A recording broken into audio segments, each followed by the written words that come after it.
Hello friends, income tax के cases की series में आज जो केस हम डिस्कस करेंगे वो इस चीज को लेकर के है कि यदि किसी एसएससी की असेसमेंट किसी असेसमेंट ईयर के लिए सेक्शन 143 सबसेक्शन 3 के अंदर की जाती है और फिर उस एसएससी की सेम असेसमेंट ईयर के लिए सेक्शन 147 के अंदर असेसमेंट की जाती है, तो क्या ऐसे केस में दूसरा असेसिंग ऑफिसर जिसने एसएससी की असेसमेंट सेक्शन 143 सबसेक्शन 3 के अंदर नहीं की, क्या वो असेसिंग ऑफिसर एसएससी की असेसमेंट सेक्शन 147 के अंदर कर सकता है? यही issue honourable Delhi high court ने एक रिट पिटीशन के अंदर अपने एक case Dushyant Kumar Jain versus deputy commissioner of income tax and another के केस में डिसाइड की। ये केस 2016 का है, 10 साल पुराना केस है और ये case 381 ITR at page number 428 पर रिपोर्ट हुआ। इस केस का जजमेंट 15 जनवरी 2016 को आया।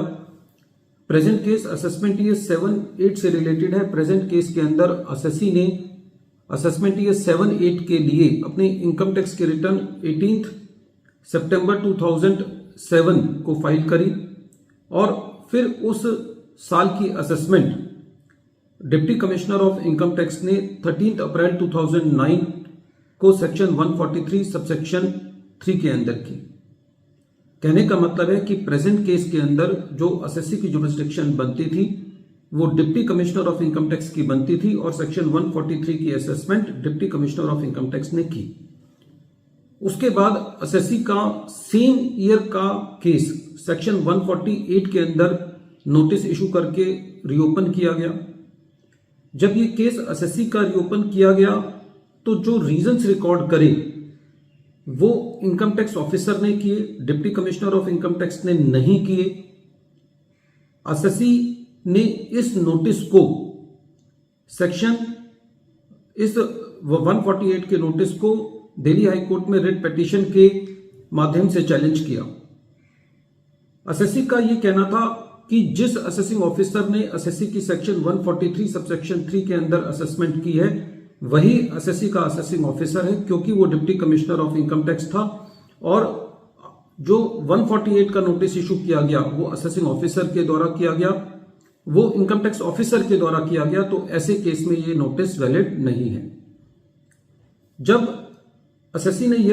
रिट पिटीशन दायर करी तो उससे पहले SSC already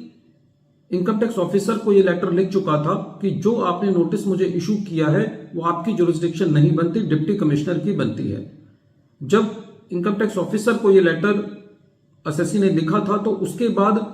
deputy commissioner of income tax ने भी एसएससी को एक सेक्शन 148 का नोटिस इशू कर दिया, लेकिन वो लिमिटेशन पीरियड के बाहर था। जब कोर्ट ने इस सारे मैटर को सुना तो कोर्ट का यह कहना था कि सबसे पहले तो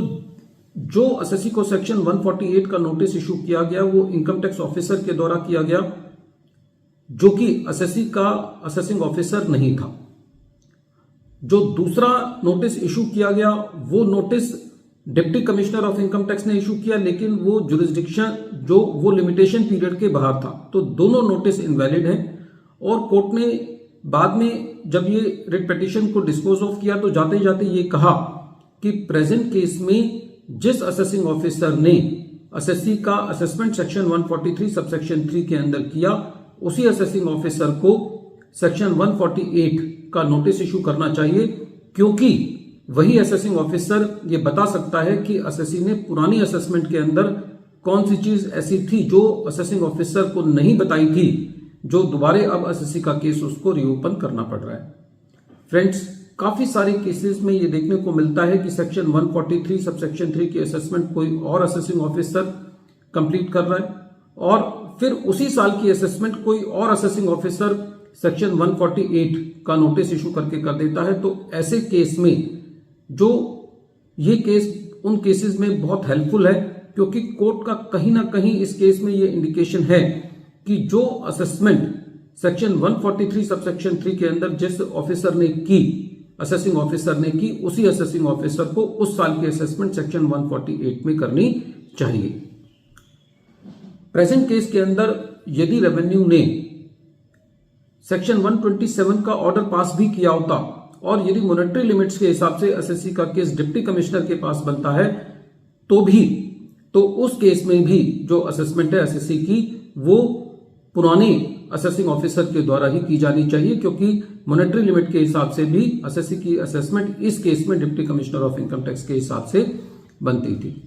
वीडियो के अंत में एक बार फिर मैं केस का नाम रिपीट कर रहा हूं। केस का नाम है Dushyant Kumar Jain versus deputy commissioner of income tax and another, और ये केस 381 ITR पेज नंबर 428 पर रिपोर्ट हुआ और इस केस का जजमेंट 15 जनवरी 2016 को आया। Thank you friends.